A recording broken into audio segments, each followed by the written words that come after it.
It's a really important question that you have to ask in every hire car. Does it have a rev limiter?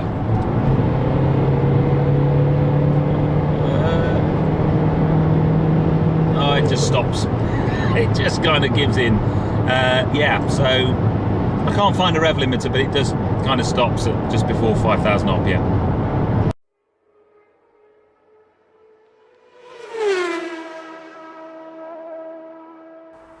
Hey guys, and welcome to Petrol Ped, and the first in a series of videos I'm going to call Hire Car Hit or Miss.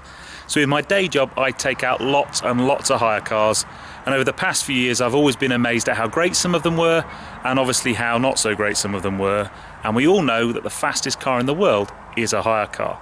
So I'm going to be living with this baby for the next week, just over a week.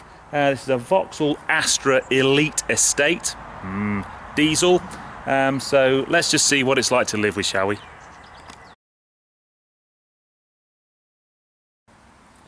So what about styling and aesthetics? Well, I'm not a massive Astra fan, it has to be said, but this is alright, I quite like it. It's a nice spec, so that helps. It's the estate version, and I quite like it. The back end looks pretty cool. So I'm going to give it a 6 out of 10.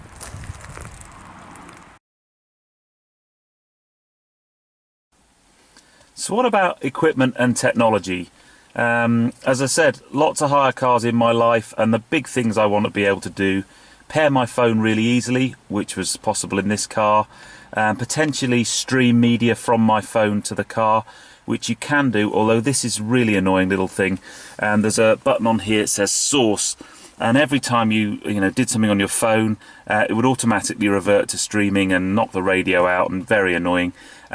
This car's fitted with sat nav, which is great. Not a massive fan of Vauxhall sat nav, I'm afraid. The font's quite small to read, and sometimes coming up to junctions it was a bit confusing. So I'm going to have to knock it down a few marks on the sat nav.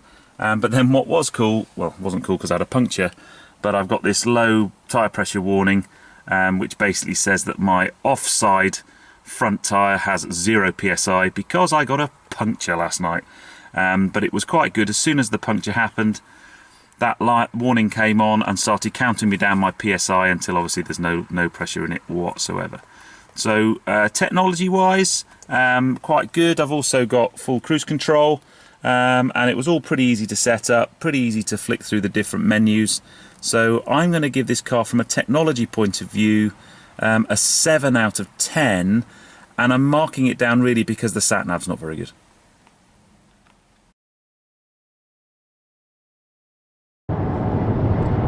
So what about comfort and driving position? Well, I have to say, it's quite a nice place to be. I've done a lot of miles in this car in the last week, over 1,000 miles, and it's pretty comfortable. The seat was nice and easy to set up and get into a nice easy position.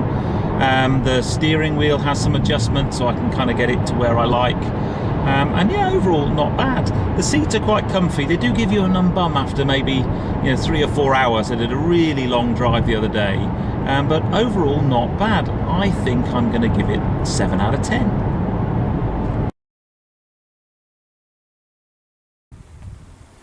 So I get lots of hire cars with work, and one of the most important things for me is practicality.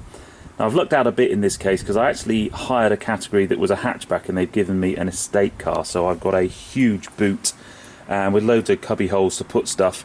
I particularly like this sliding screen because there's a number of different sort of ways you can have it. Like this, you can kind of stick it so it goes up like that if you want to, so I quite like that. So that's pretty cool. High practicality marks there. And then if we come into the rear cabin, if I did have passengers, plenty of room. And we've got a pull down area here and a little cubby hole if I wanted to go skiing. I've got a ski hatch there. However, even though I'm going to give this a practicality mark of 9 out of 10, I am very tempted to knock it down because I have a flat. If I come round here into the boot, as I did this morning, to think, oh, don't worry, I'll change that flat tyre before I drop my hire car back off. There isn't a spare wheel. There's just one of those really annoying foam inflation kits, which is neither use to man nor beast. when the tyre's completely knackered and wouldn't hold air. So I will give it a 9 out of 10, but begrudgingly, because there's no spare wheel.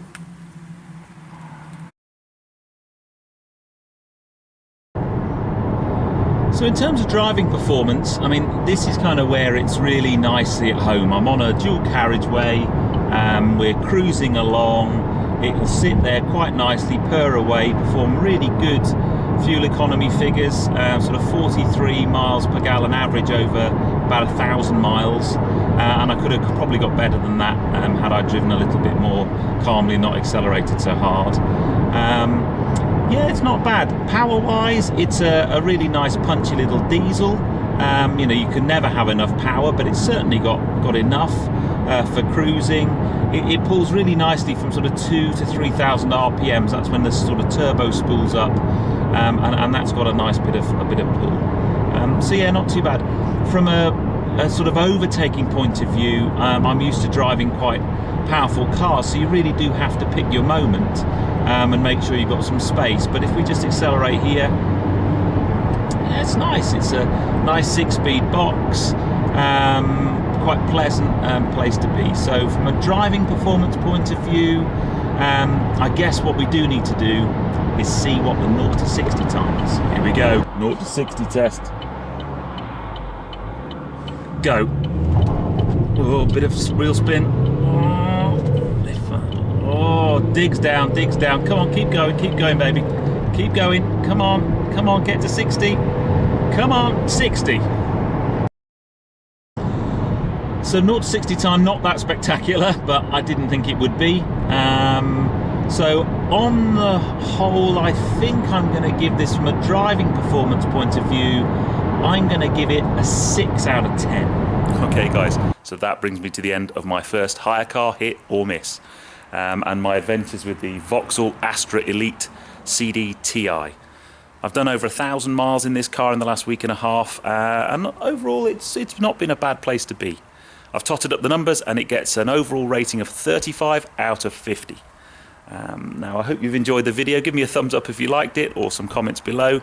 Don't forget, if you haven't done so already, please subscribe to Petrol, and I'll see you on my next adventure coming up very shortly. You take care guys and drive safe. Bye bye.